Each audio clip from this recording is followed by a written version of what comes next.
Bueno, pues saludos, buenas tardes. En esta tarde de miércoles a los espectadores de Frontera Abierta y regreso después del largo parón veraniego. Desde el mes de julio no teníamos coloquios y lo hacemos para abordar de la mano de dos especialistas de universidades españolas el tema del momento, el tema del mes, el tema probablemente de mucho tiempo.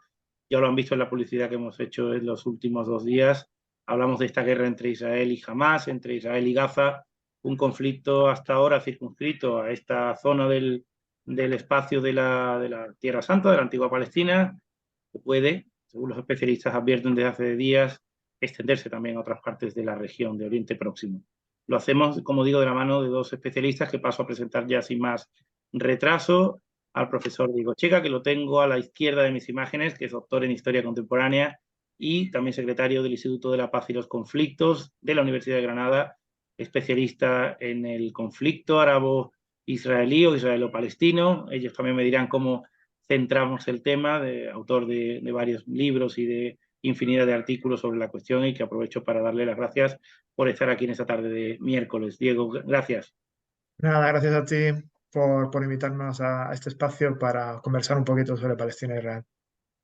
Gracias, y debajo, en esta visión panorámica, ya superados unos pequeños problemas técnicos, no son, no son nuevos desgraciadamente para estas conexiones de frontera abierta, pero lo superamos una vez más, el profesor Antonio Basayote, que es doctor y profesor del Departamento de Estudios Árabes e Islámicos de la Universidad de Sevilla, también especialista en la cuestión arabo-palestina, autor de varios ensayos. Voy a citarles uno de ellos, que los une a ambos, porque lo publicaron hace creo que 5 años: Existir o resistir, pasado y presente de Palestina e Israel.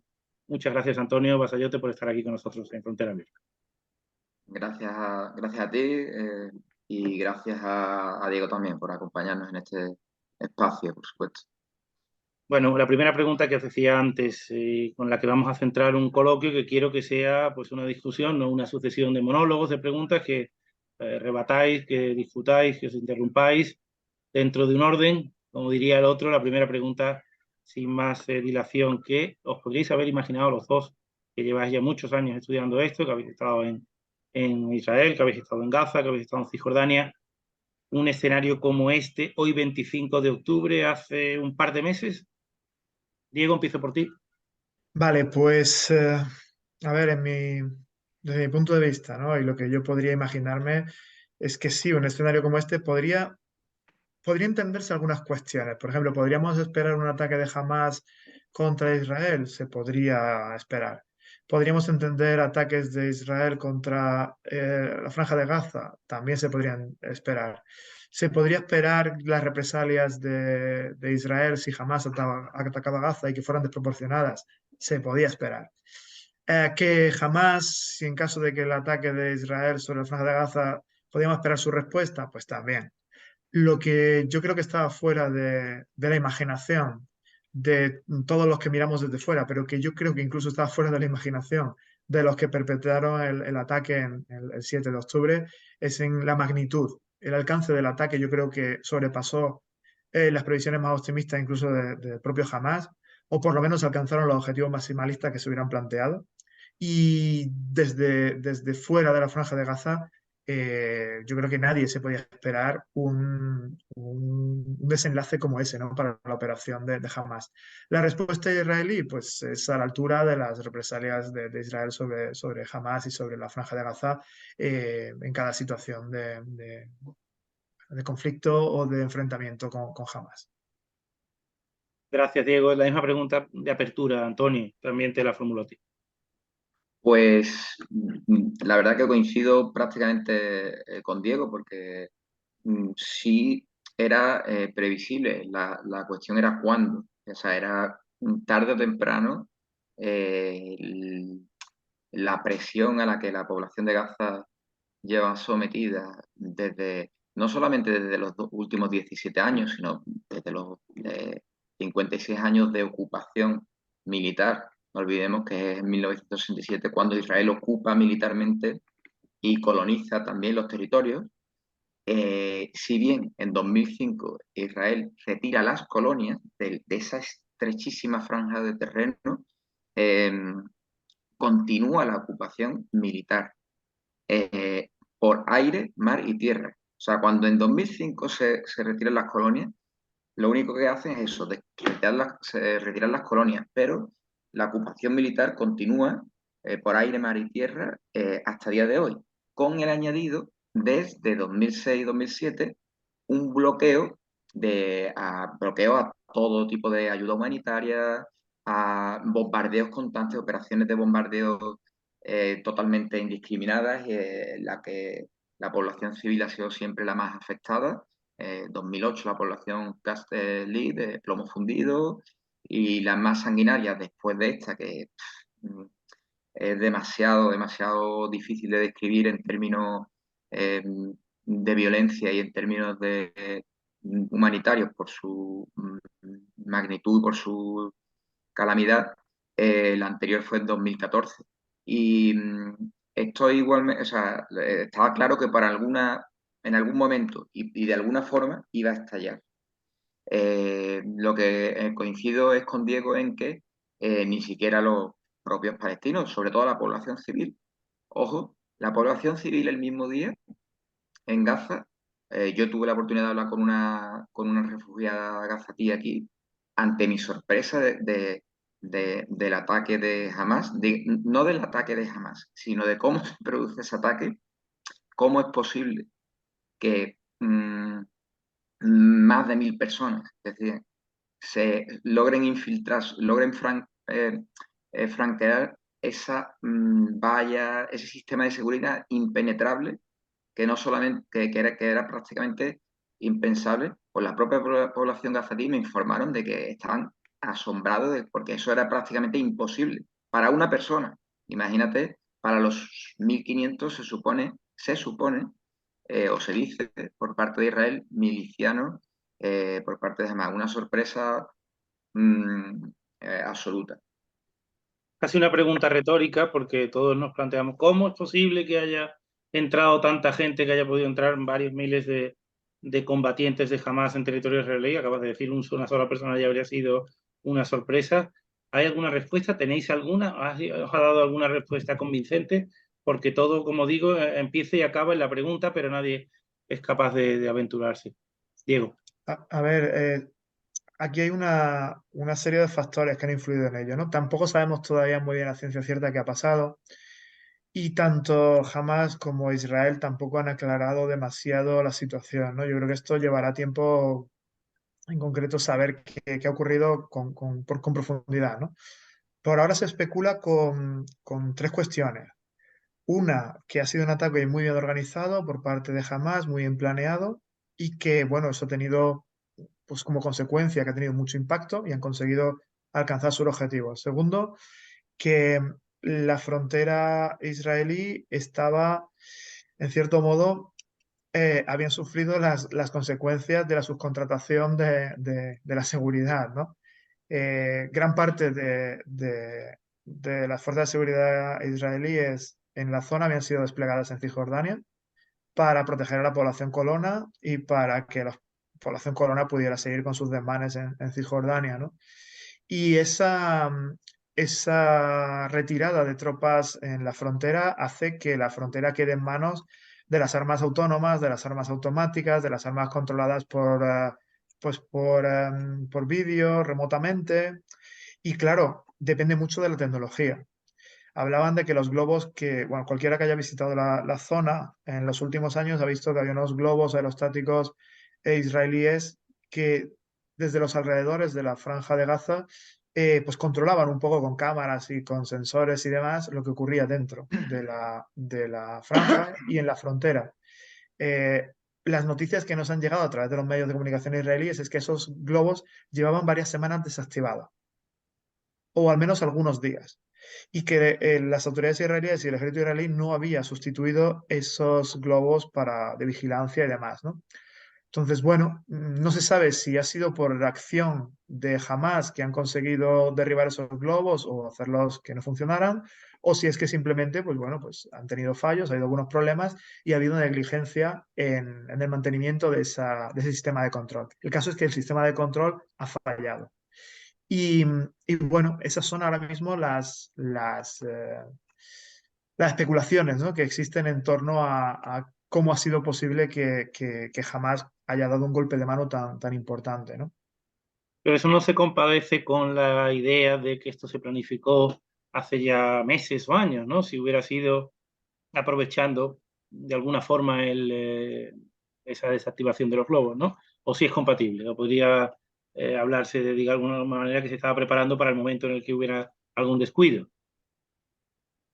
Pues yo creo que se estaba preparando. Yo no sé, Tony, si opinará diferente, pero yo creo que esto requiere mucha planificación. Otra cosa es que hayan aprovechado la ventana de oportunidad de la retirada de tropas de israelíes de la frontera con Gaza y hayan aprovechado esa ventana de oportunidad de fallos en el sistema este de control, ¿no? No tenemos, yo por lo menos no dispongo de datos para poder hacer una valoración al respecto. Bueno, lo que dicen los analistas expertos sobre todo expertos militares, es que efectivamente eh, la operación llevaba organizándose al menos durante meses, durante meses. Eh, y además, si no nos explica toda la coordinación, bueno, pues la sofisticación de la, de la coordinación y del ataque. No obstante, hay una tercera hipótesis, ¿no? Diego ha dicho dos, que efectivamente eh, la segunda parece la más eh, razonable, pero hay otra que puede enlazarse con la segunda y es la que muchos estiman como la búsqueda de un casus belli por parte del primer ministro Israel, Benjamin Netanyahu, que estaba, no olvidemos, estaba sufriendo unas protestas muy virulentas, nunca vistas antes en el país, durante 40 semanas ya manifestándose un sector muy importante de la sociedad contra la reforma del Poder Judicial que prácticamente blindaba al gobierno, eh, ampliaba el poder ejecutivo también con el poder eh, legislativo y judicial. Quería acaparar parte del poder judicial. Eso ha sido muy contestado. La sociedad dividida, la sociedad civil israelí ha estado totalmente dividida durante meses, pero además con protestas violentas, incluso en los telediarios informativos de canales mainstream han aparecido. Cuando no han aparecido, han seguido, no obstante. Y eso era un caso de división de la sociedad. Pero es que además se estaba viendo reflejado por primera vez en un incremento significativo en en las insumisiones, en las negaciones de alistarse al ejército por parte de reservistas. Hasta 4.000 reservistas habrían negado alistarse en este último año de esa polémica, ¿no? Entonces, claro, justo en ese momento aparece la frontera de Gaza tan dividida, ya digo que es realmente sorprendente, puesto que antes cualquier persona, como dice Diego, cualquier persona que haya visto ese sistema de seguridad junto al muro, hay un sistema de vallas y entre las vallas y la población civil, Israel eh, digamos, aró, devastó de edificios todo el margen de lo que sería la frontera, que no es una frontera real, sino que es como digo, es una especie de frontera artificial. E Israel dejó un margen, la buffer zone, para vigilar, ¿no? Entonces, cualquier persona, campesino, agricultor, que se acercara unos metros adentro de esos 100 metros de margen era tiroteada. O sea, han muerto muchos agricultores, pescadores y campesinos que por equivocación, pues, o, bueno, o simplemente estaban labrando su tierra y francotiradores le han disparado. Sin ir más lejos, podemos recordar las marchas del retorno, en el 2018, creo recordar, fueron unas marchas pacíficas en Gaza, en las que palestinos con banderas, con cánticos, se acercaban a esos 100 metros, 50 metros en algunos casos, del sistema defensivo y las tropas israelíes mataron a varias decenas de palestinos y palestinas. Estoy recordando a a una joven médico que fue acribillada de disparos bueno, los francotiradores israelíes son especialistas lamentablemente en eso. Entonces es muy sospechoso, o para mucha gente queda la duda de cómo fue posible que no solamente que una persona, sino que se hable de 1.500 y por 29 puntos diferentes de la limitada franja de Gaza, que la frontera es muy corta. Estamos hablando, si no me equivoco, Diego lo sabrá, unos 5 kilómetros de largo en el norte, por el puesto de Erez, un solo puesto de control, pero luego también estamos hablando de que hay guarniciones militares y que había soldados en esas guarniciones, aunque es verdad que se había delegado mucho en la subcontrata y en la tecnología, ¿no? Las torretas con armas automáticas, los globos y los drones que bombardean, de hecho, esporádicamente a la población en Gaza. No olvidemos que hay torretas cada 100 metros y seguía habiendo soldados, a pesar de que es verdad que el mayor contingente de soldados ha estado durante estos últimos años centrado en reprimir las ciudades de Jenin, en Nablus, principalmente en Cisjordania ocupada. Quiero, con esto, Antonio, gracias por la intervención. Quería preguntaros bueno, hemos hablado además estos días de Hamás, ¿no? De la génesis de Hamás, de la historia de esta organización. ¿Qué pensáis sobre las consecuencias de la acción? Si ellos han calculado la reacción de Israel, la reacción previsible, la que ya está haciendo, la que prácticamente desde el día 8 o 9 de octubre empezó, que han sido bombardeos incesantes contra posiciones o contra el conjunto de la franja de Gaza, y lo que todavía está por venir. Se habla de esa invasión terrestre, no sabemos cuándo, pero parece que va a ser más que probable en las próximas semanas, próximos días. Ellos, a vuestro juicio, calcularon esto, lo asumieron. ¿Qué pensaban? Si os ponéis en la cabeza de los líderes políticos y militares de Hamás, ¿qué tenían, qué objetivo más allá del que hemos visto, que ha sido el de matar civiles de manera pues indiscriminada en esos kibbutz, en esas zonas aledañas a la franja? ¿Cuál era el objetivo, vamos a decir así, político, si lo había? Empiezo por ti, Diego. Evidentemente, esa acción es una acción fruto de la barbarie y de unos locos que de pronto pues tienen la oportunidad de hacer esto y lo hacen, ¿no? Evidentemente hay una serie de objetivos, una situación, ¿no? Primero una situación de colonización y de sufrimiento de la población palestina, en este caso gazatí, bajo la ocupación y la colonización sionista, y ese apartheid, ¿no?, que está desplegando israelí sobre la población palestina. Y eso crea un sustrato de descontento y de deseo de resistencia y de revertir la situación, ¿no? Entonces, en ese contexto hay que inscribir la acción de Hamas, que tiene unos cálculos estratégicos, evidentemente, ¿no? Y aquí ocurren varias cosas. Una es que están pensando, por un lado, agitar el avispero. La cuestión palestina lleva pues, 15 años donde la comunidad internacional está dejando que que el tiempo pase y que Israel continúe gozando de esta situación de impunidad donde se está permitiendo, ¿no?, que Israel continúe la colonización de la población palestina. Y bueno, hay un marco de negociaciones y de paz que no ha funcionado, que ha permitido que esa paz no lleve la justicia, ¿no? Ni sea una paz digna para la población palestina. Y bueno, en ese contexto, pues Hamas intenta con esta acción, que no olvidemos es una de las acciones que más bajas han causado al Estado de Israel, pues en su historia contemporánea, ¿no? Digamos que, si no me equivoco, la cifra de muertos israelíes en este ataque de Hamas superaron a los muertos que el ejército de Israel sufrió durante la guerra del Yom Kippur en 1973. O sea que es un shock para el Estado, para la sociedad y para el ejército israelí.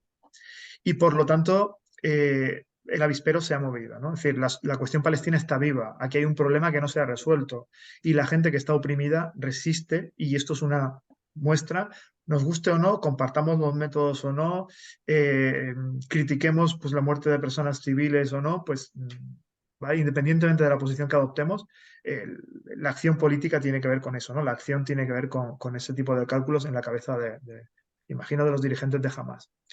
La otra, la otra cuestión aquí es la cuestión de los acuerdos de Abraham primero y las negociaciones ahora entre Israel, los países árabes y sobre todo con Arabia Saudí. Existía la posibilidad, existían negociaciones entre Israel y Arabia Saudí, que hoy día es uno de los países que llevan un poco las riendas o dictan un poco la agenda del mundo árabe, son un país que tiene una gran influencia en el mundo árabe. Y si Arabia Saudí firmaba la paz con Israel sin tener en cuenta la cuestión palestina, es decir, firmar la paz y establecer relaciones diplomáticas con Israel sin abordar cómo se resuelve el problema de los refugiados palestinos, sin resolver el problema de las reivindicaciones, ¿no? de la autodeterminación del pueblo palestino, sin garantizar la retirada de Israel de los territorios ocupados, es decir, sacrificando o olvidándose de la cuestión palestina, pues ese acuerdo hubiera enterrado al movimiento nacional palestino porque, claro, cuando el país árabe, ahora quizá más prominente, toma esa dirección y otros ya la han tomado en los últimos años, pues lo más probable es que el resto sigan el mismo camino más pronto o más tarde.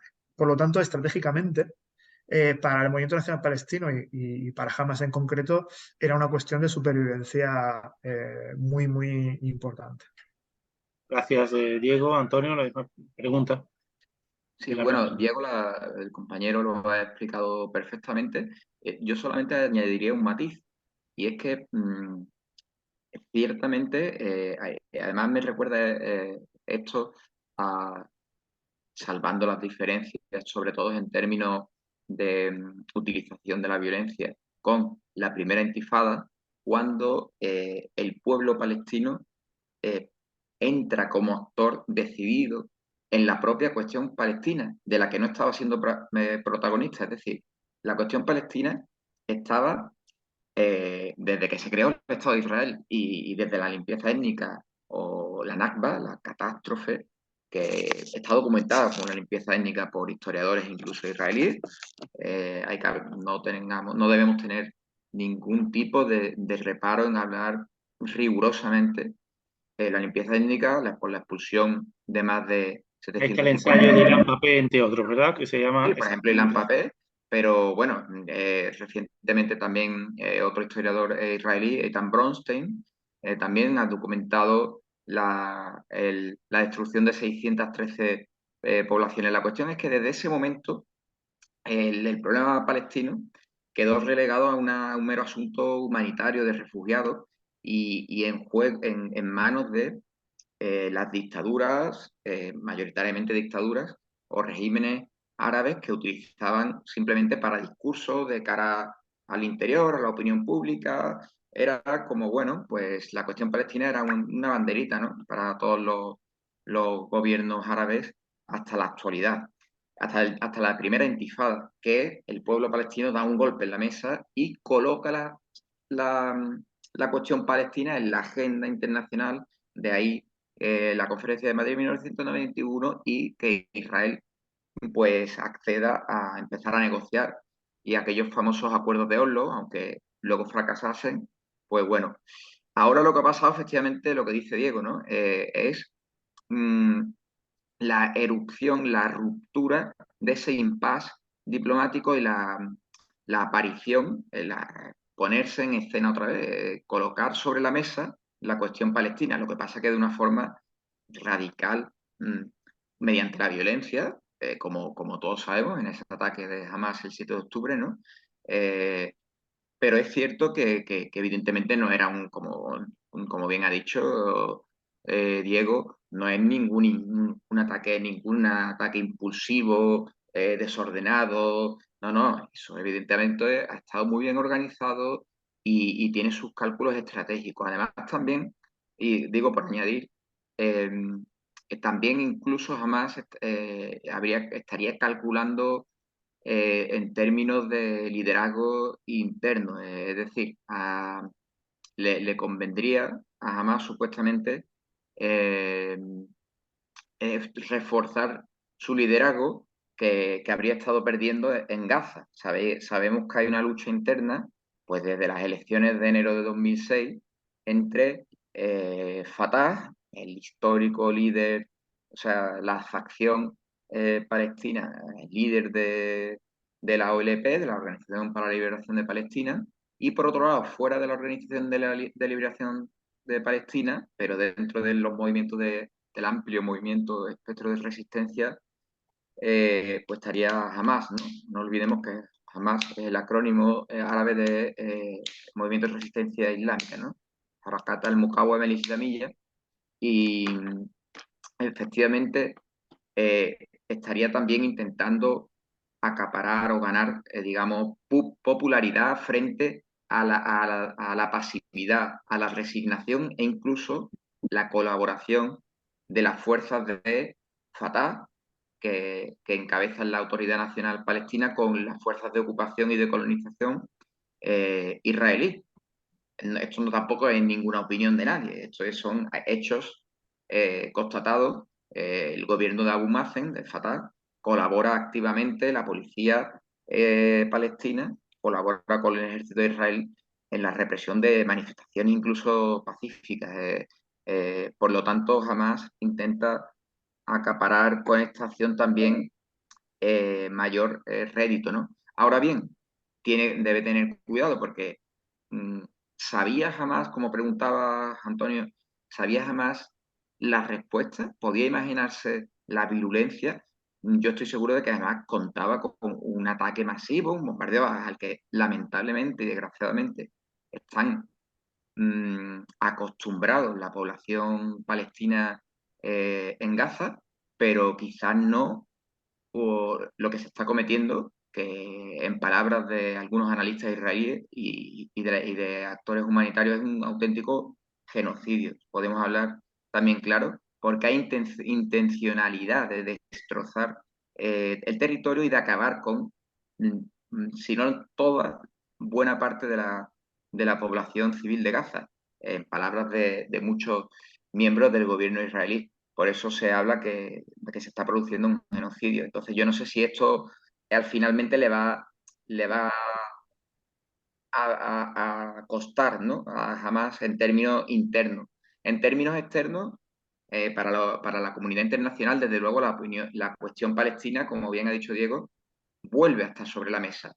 Era efectivamente una cuestión de supervivencia. Me quedo con eso porque...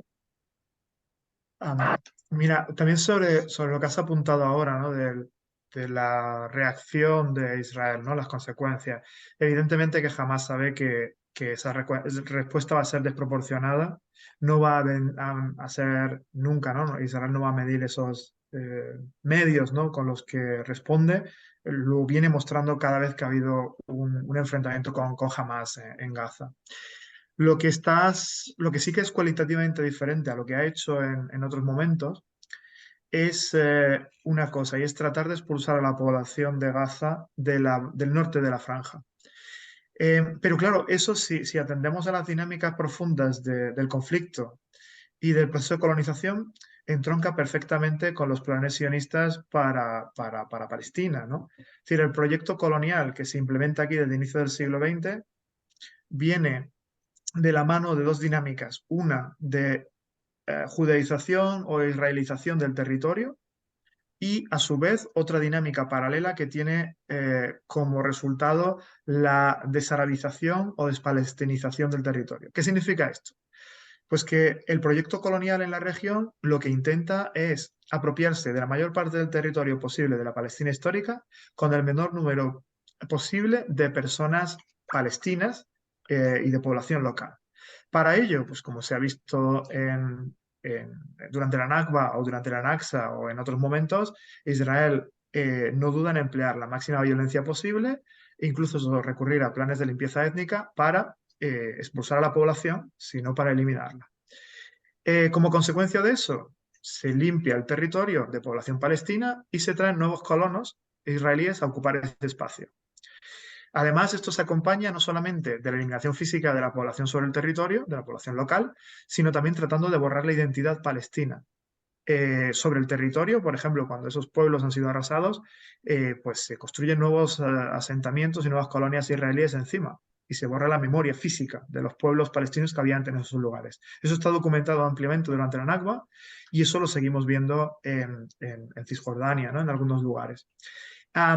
Eso es lo que están haciendo en Gaza ahora. O sea, eso es lo que cualitativamente no se había visto antes en los últimos ataques israelíes sobre Gaza. Y ahora, ayer veíamos cómo no solamente es que hayan pedido a la población gazatí que se vaya del norte de la franja, porque esa va a ser una zona de bombardeos y de enfrentamiento, es que se han difundido panfletos y hojas con mensajes diciendo que a cualquier persona que se encuentre en la zona norte de Gaza se le va a considerar colaborador o miembro de una organización terrorista y por lo tanto se convierte en objetivo legítimo si no se van de ese territorio del ejército israelí.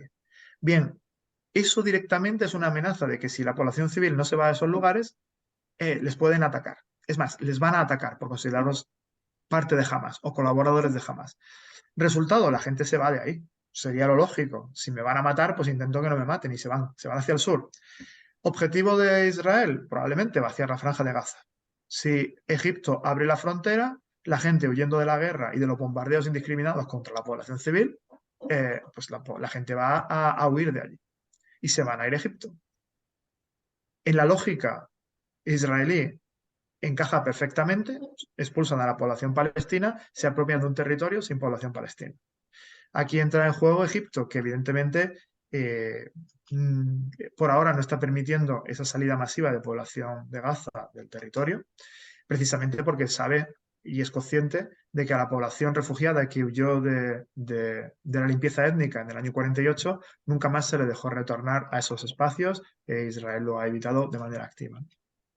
Yo quiero ahora en este punto, Diego, os quería preguntar a los dos, dando por hecho, no lo sabemos, pero que una parte de esos 2,3, 2,4 millones de habitantes que tiene Gaza saldrá por Rafah hacia Egipto y probablemente volverá o no volverá, nos decantamos, hablamos de la segunda posibilidad, una parte no regrese nunca.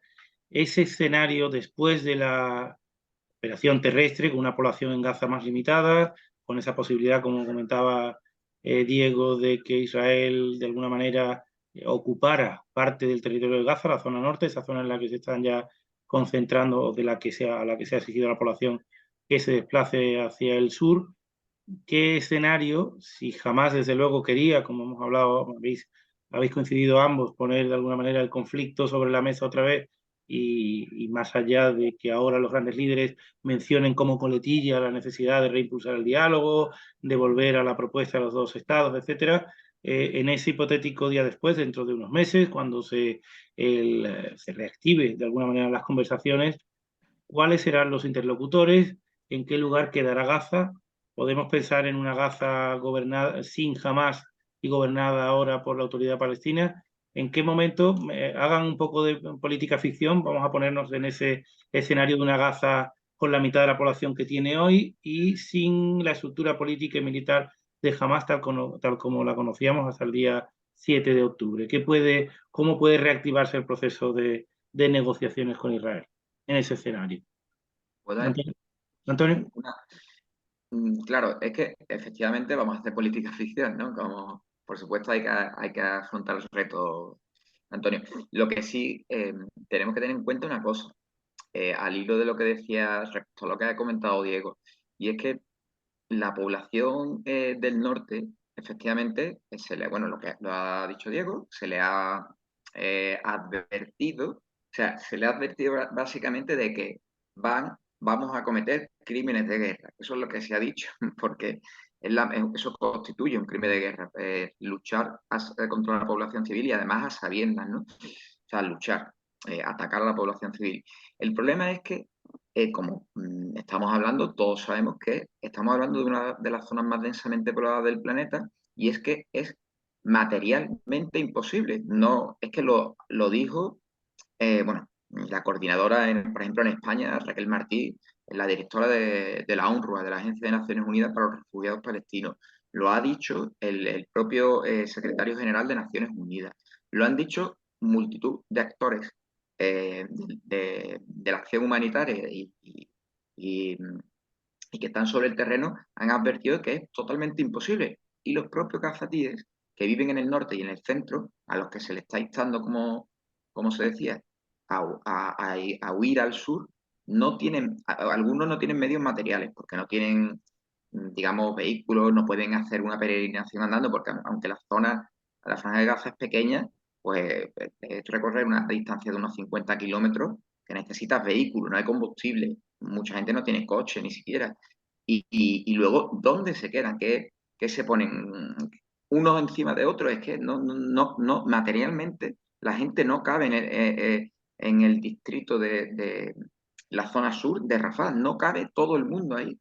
Y otra cosa más, hay que decir, mmm, no hay lugar seguro en Gaza, no solamente por la insalubridad, porque no hay agua, por este, digamos, boicot, o sea, no boicot, perdón, no es la palabra, por este bloqueo de los bienes esenciales, ¿no? Combustible para operar, sino que es que además se está bombardeando el sur de Gaza, que es lo más indignante. Y, y al hilo de esto, se está bombardeando el sur de Gaza y no se dice nada. eh, una de las cosas es una espada de Damocles para la acción de Palestina es que Palestina se pone en el foco, de nuevo, lo decíamos, la cuestión palestina se pone sobre la mesa y por tanto el foco mediático también. Sin embargo, vemos cómo esta vez parece que, como ninguna otra vez antes, el foco mediático está totalmente, bueno, pues sesgado, especialmente hablo de los medios de comunicación o los telediarios convencionales mainstream, no voy a entrar en muchos detalles, pero podemos ver cómo no se humaniza prácticamente, no se contextualiza el ataque de Hamas, no se indagan las razones, no se habla de la colonización y de la ocupación militar de la que hemos hablado, no se habla del régimen de apartheid que sufre la población en Cisjordania, ni del bloqueo de 17 años y en los constantes bombardeos. Por lo tanto, eso es un arma de doble filo, el que Palestina esté en los medios, porque a veces salen incluso perdiendo, ¿no? Las palestinas y los palestinos. Pero volviendo a la pregunta ficción, pues yo ya digo que parto de la premisa de que es muy complicado que toda la población pueda hacinarse en el sur. Muy complicado, no, imposible. Y luego, ¿por dónde saldrían? ¿Por Rafah? No sé, me lo pregunto. Egipto, sabemos que es un actor que está totalmente aliado con Israel. Aunque depende de la apertura de Rafah de Egipto, en realidad depende de Israel.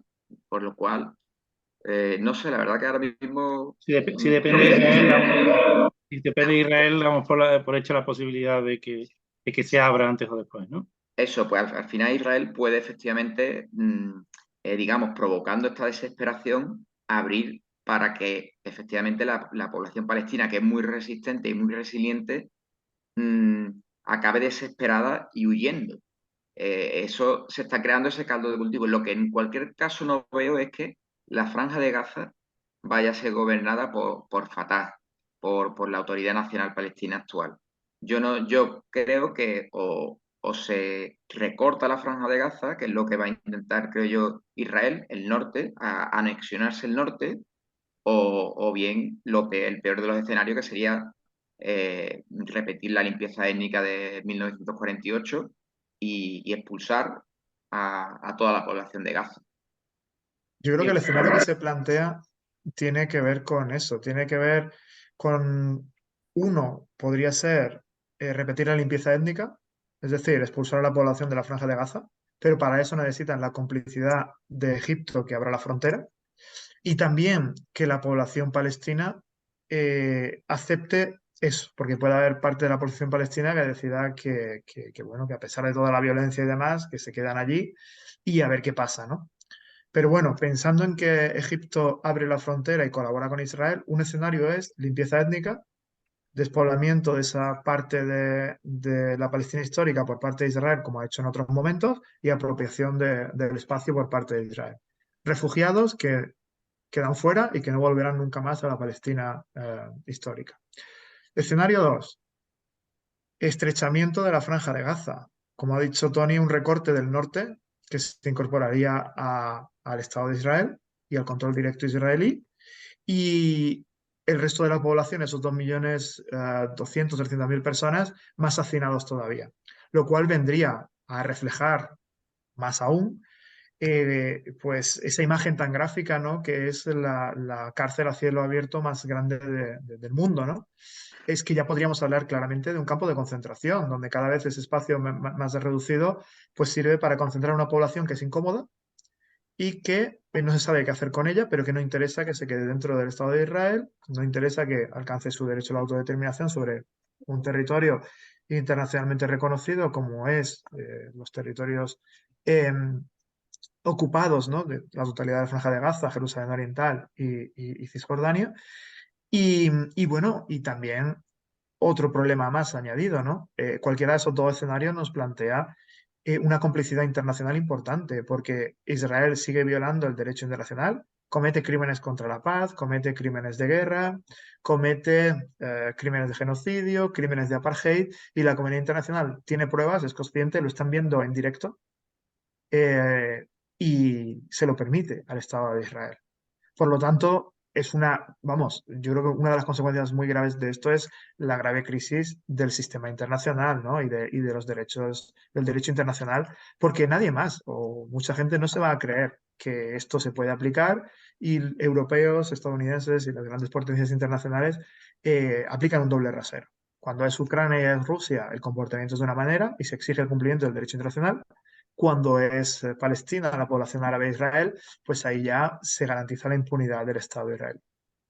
Más pruebas no podemos tener, hace falta decisión política para que eso cambie. Si no la hay, pues los escenarios son realmente negativos. En cuanto al control del territorio, si queda la población palestina dentro y queda una franja de Gaza más reducida, pues Israel podrá tratar de dañar el liderazgo de Hamas, pero tarde o temprano aquellos que estén en resistencia se volverán a organizar. Y, desgraciadamente, la Autoridad Nacional Palestina, por muchas razones, y probablemente justificadas, no tiene legitimidad sobre gran parte de la población palestina, ni en Gaza ni en Cisjordania. Por eso, entre otras cosas, no celebran elecciones, para ver quién ocupa el cargo del gobierno o representantes del pueblo palestino. Pero Porque tampoco las ha celebrado jamás en los últimos años. no, sí, sí, o sea, jamás es que ganó las elecciones y desde entonces no han dejado que celebren más las elecciones. Aquí el problema está en que en el año 2007, año 2006, hubo elecciones a representantes de la población palestina en la Autoridad Nacional Palestina, ¿no? Digamos que sería el órgano consultivo, el órgano legislativo de esa autonomía. Y el problema es que ganó Hamás. Se presentó a las elecciones, derrotó a Fatah. Y los resultados no gustaron, porque Hamás viene a cuestionar los acuerdos de Oslo. No acepta la paz de Oslo, no acepta la paz con continuación de la colonización, con apartheid. Entonces, el resultado de eso es que Hamás se opone a los acuerdos de Oslo y tiene una beligerancia activa contra Israel para cambiar eso. Claro, esto a Israel no le interesa, lo etiqueta de grupo terrorista. En el contexto 2006-2007, que estamos hablando es la guerra contra el terrorismo, después de los ataques del 11S y demás, la invasión de Estados Unidos, la invasión de Afganistán, todo este tipo de cosas, la etiqueta que le pone Israel cala muy bien en las cancillerías europeas y estadounidenses. Compran el discurso, jamás es terrorista, jamás se opone a la paz de Oslo. Y por tanto, a Hamas se le bloquea, se le impide gobernar y a la población palestina que le ha votado en la Franja de Gaza se le castiga y se impone un bloqueo que hay un castigo colectivo contra esa población. Esto mediante una guerra civil que hace que Fatah controle Cisjordania y que Hamas no pueda ejercer el gobierno en Cisjordania, pero sí lo hacen en la Franja de Gaza porque le ganó la guerra a Fatah. Pero legítimamente, la última vez que la población palestina fue a votar, eligió como representantes a Hamas. Entonces, claro, ahí hay una crisis de legitimidad muy grande para Fatah y la Autoridad Nacional Palestina, porque está gobernada por gente a la que el pueblo palestino no votó y a la gente que votó está criminalizada. Entonces, claro, esto de cara al futuro es un problema, porque esa gente cuando llegue, si llegan a intentar establecer un gobierno en la Franja de Gaza, esa gente no tiene ningún tipo de credibilidad. Al contrario, se le va a considerar colaboracionista del poder colonial, ¿no? Entonces, recapitulando con este escenario, como hablamos, probablemente una franja de Gaza recortada, con algo menos de población, no sabemos cuánto menos de población, con un Hamas económicamente, militarmente debilitado, con una autoridad palestina deslegitimada desde hace tiempo y quizás más ahora, después de lo que ha ocurrido, sin celebrarse elecciones, con un presidente con 90 años, un agenario. ¿Cuál es el escenario de una futura negociación? Si, como decís, hay quien piensa que ahora, después de lo ocurrido, puede haber una reactivación de alguna manera. ¿Quiénes son los interlocutores con Israel? ¿Qué interlocutor puede aquí decir, láncenme el guante? Mira, yo creo que no va a haber negociaciones, va a haber una imposición sobre lo que quede del nacionalismo palestino que quiera liderar eso. O se ha elegido por Israel como el interlocutor. A partir de ahí, eso no son negociaciones, eso es una imposición. Y a medio o a largo plazo, a no ser de que consigas borrar la identidad palestina o consigas extinguir mediante un acto genocida como lo que está ocurriendo ahora, trasladado a Cisjordania y a otro escenario, a no ser de que extingas a la población palestina, pues tarde o temprano volverá a escena el conflicto y volverá otra vez a ocurrir. Entonces, si pensamos en un escenario de paz, las opciones pasan por realmente dejar de matar a la gente en Cisjordania y en la Franja de Gaza, no solamente en la Franja de Gaza, y también pasa por tratar a la gente con respeto y con igualdad de derechos, ya que Israel se proclama como la democracia de Oriente Medio y tal y cual, pues que realmente lo sea si quiere y que trate con igualdad de derechos a las personas palestinas y a las personas israelíes que sean, bueno, que vivan allí, que sean personas judías. O sea, que trate a todas las personas que están bajo el control israelí con igualdad de derechos y de libertades.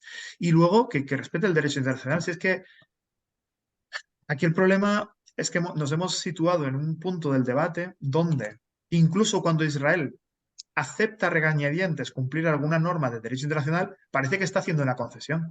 Y disculpen, pero no es así. Israel está incumpliendo el derecho internacional y no debería de ser negociable que lo cumpliese o que lo dejase de cumplir.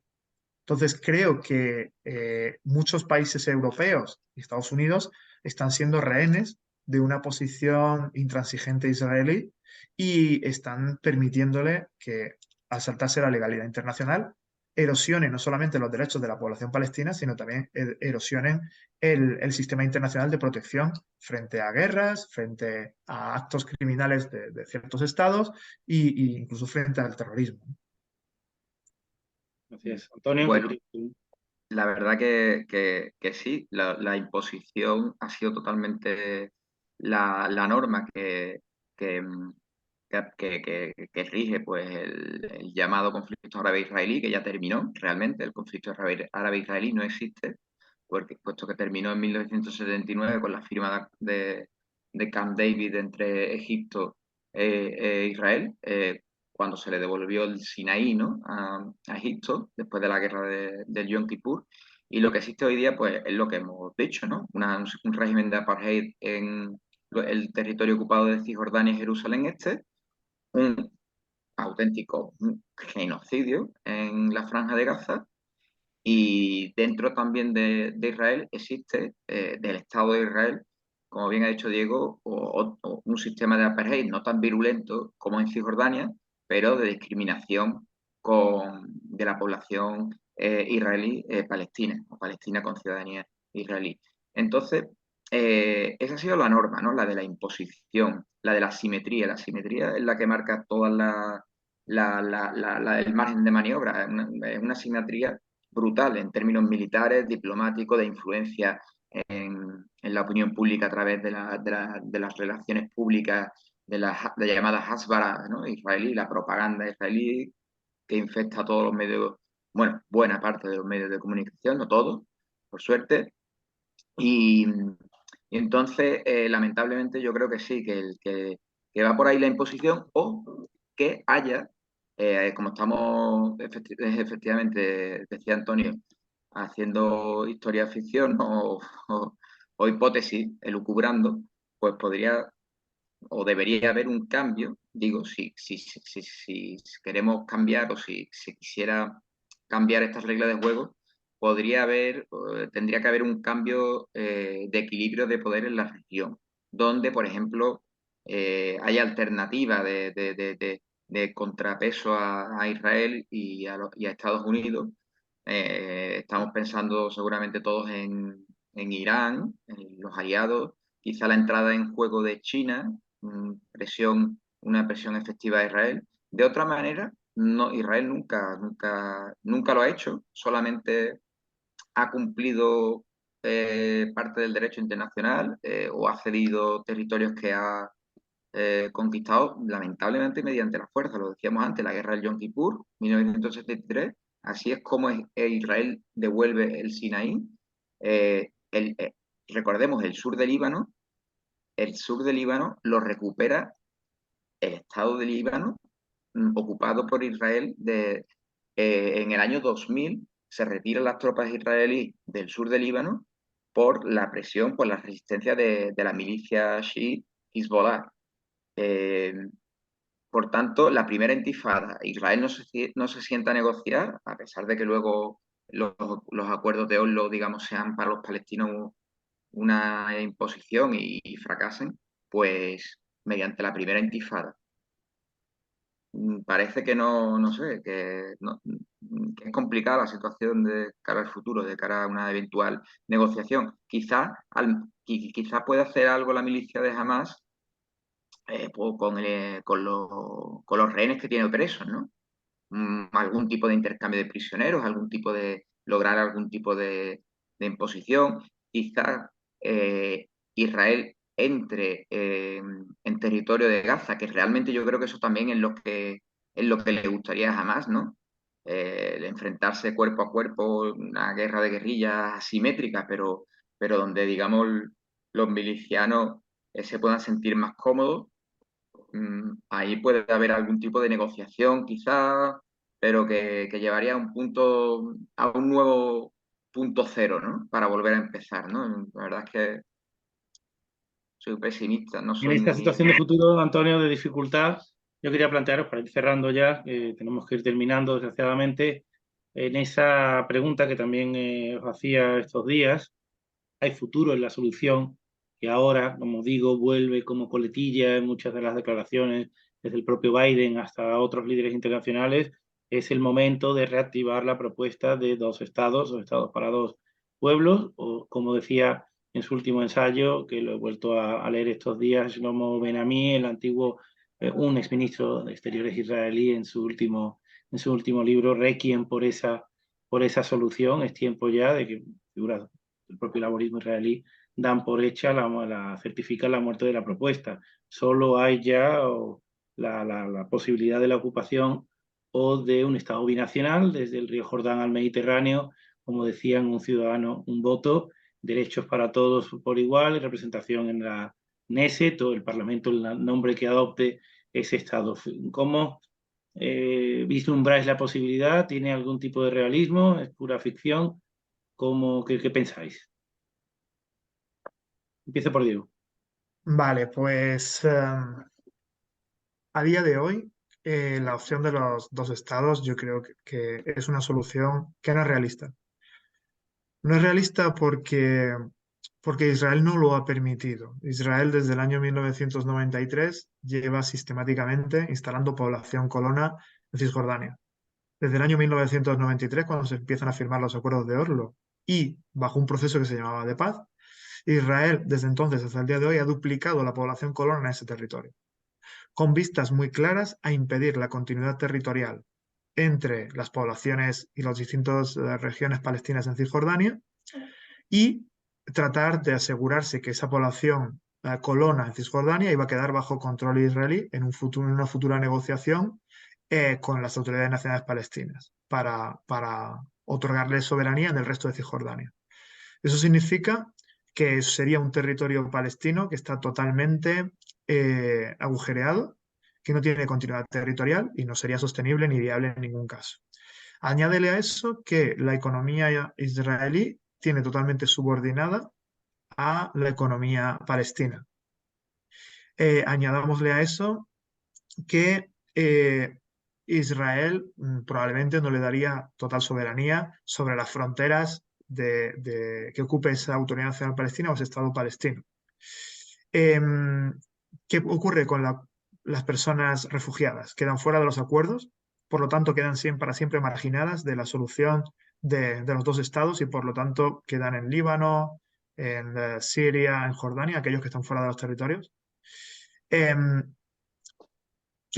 ¿Cuál es la propuesta que está sobre la mesa y que tiene hoy día, cada vez en los últimos 10 años o así, ha ido teniendo mayor apoyo público en la sociedad palestina? Y las encuestas de opinión nos muestran eso, que cada vez más la gente ha dejado de creer en la solución de los dos estados, la sociedad palestina, y abogan por un único estado, con igualdad de derechos, porque eso también incluye a la población palestina de Israel, que no nos olvidemos, vive una situación de discriminación estructural. Ese apartheid les afecta a ellos también, y casi en primer lugar, porque son ciudadanos del Estado de Israel, pero no tienen los mismos derechos que las personas judías que viven dentro del Estado de Israel. Eso se llama apartheid. Y, por tanto, la solución de los dos estados no contemplaría la solución del problema de las personas palestinas en el interior del Estado de Israel. Así que si le preguntan a los refugiados, si le preguntan a las personas palestinas dentro del Estado de Israel, incluso si le preguntan a las personas palestinas de Cisjordania y en Jerusalén Oriental, la mayoría te va a ir diciendo hoy que eso de los dos estados es imposible. Y que además, incluso si se consiguiera, no ibas a resolver los problemas de la mayoría de la población y las aspiraciones de la mayoría de la población palestina. Por lo tanto, por mucho que la sociedad internacional intente mantener viva esa solución, esa propuesta, cada día es menos viable y probablemente no se llegue a materializar nunca. Gracias, Diego. Antonio. Pues bueno, si el propio, si incluso Shlomo Ben-Ami, efectivamente, en una posición ya más madura, ¿no? Más de realpolitik, ¿no? Y no de irredentismo, más pragmática, ve claramente que es el Estado binacional, o como lo queramos llamar, la única solución. Pues imaginémonos, ¿no? Efectivamente, como la envergadura de esos obstáculos para un estado, para dos estados, digamos. Es totalmente, como ha dicho Diego, imposible. No tiene no hay viabilidad territorial, material. Ya no solamente es cuestión de deseos o de gustos y tal. Es que los dos estados no pueden existir porque no hay continuidad territorial. Es un archipiélago de bantustanes, islotes totalmente incomunicado, donde efectivamente, bien ha dicho Diego en recordar que mientras se significaban unos supuestos acuerdos de paz, se multiplicaban la colonización sobre Cisjordania, con lo cual eso se sigue haciendo ahora, ¿no? Se está multiplicando la colonización en esos llamados asentamientos, colonias, sobre Cisjordania y en Jerusalén Este. Por lo cual, también lo decía Avish Laim este domingo, ha estado, bueno, en una entrevista que les realizaron el viernes en la Universidad Complutense, donde estuvimos, mi compañero Diego también, tuvimos la oportunidad de conocerles, ¿no? El profesor de la Universidad de Oxford, israelí, judío, israelo-británico, ¿no? Y judío, eh, Avish Laim, lo decía también, que la única solución viable, por lo menos que él ve, es la de un Estado binacional. Y esto refrenda las tesis de ya muchos pensadores de los años 70, por ejemplo, de la organización Matzpen, una organización israelí, anticolonial, antiimperialista, y en este caso era sobre todo antisionista, eran israelíes judíos que trabajan también con palestinos por la paz, ¿no? Y por la creación de un Estado binacional. Anteriormente, perdonadme, pero me acuerdo, ¿no? En 1900, vísperas de la creación del Estado de Israel, incluso la organización Bridge Shalom, ha habido muchas iniciativas en la historia eh, y propuestas de la creación de un solo Estado. Y ahora ya no es solamente, como digo, el deseo, ahora es prácticamente la realidad está impuesta, ¿no? Si queremos solucionar la violencia y que convivan los palestinos, y los palestinos y las palestinas van a seguir resistiendo y por tanto existiendo, va a haber que ceder tarde o temprano a esa Para idea de una terminar, Antonio, república. con ese deseo y con ese punto, al fin y al cabo, realista, en fin, no podemos escaparnos a los hechos sobre el terreno, a ese equilibrio o desequilibrio de fuerzas, cómo realistamente con los miembros que tenemos hoy, con esta situación, podría imaginarse ese Estado binacional. ¿Cómo sería? ¿Qué población tendría? ¿Qué forma de gobierno? ¿Qué creéis que probablemente con el gobierno israelí actual sería muy difícil imaginarlo, pero qué tendría que aceptar Israel y cómo tendría que ser ese Estado? Muy brevemente, es como tú dices, no es algo a corto plazo, como poco tiene que ser a medio plazo y lamentablemente me temo que va a ser con, con con el descubrimiento y, y la aceptación por parte de la sociedad israelí, y esto es fundamental, de la violencia que están ejerciendo históricamente.